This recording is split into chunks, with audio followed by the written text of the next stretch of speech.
আজ আমি আপনাদের মাঝে 8টি লোকধর্মের কথা বলবো। যে 8টি লোকধর্ম যদি মানুষ সুন্দরভাবে পালন করতে পারে, তাহলে তার জীবনের মধ্যে যে কোনো অবস্থাতেই পরাজিত হতে পারে না।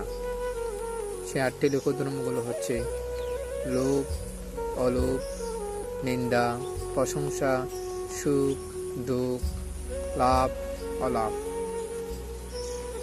এই 8টি লোকধর্ম যদি মানুষ সুন্দরভাবে পালন করতে পারে, এই 8টি বিষয়ের প্রতি যদি মানুষ সন্তুষ্ট থাকতে পারে, স্থিত অবস্থায় জীবনযাপন করতে পারে, তাহলে সে মানুষ যে কোনো অবস্থাতেই যে কোনো পরিস্থিতির সম্মুখে যে দাঁড়াতে পারবে। তাই আপনারা সেই 8টি বিষয়গুলো যথাযথভাবে আচরণ করে, অনুশীলন করে, নিজের জীবনের মধ্যে চর্চা করে পালন করার জন্য চেষ্টা করবেন।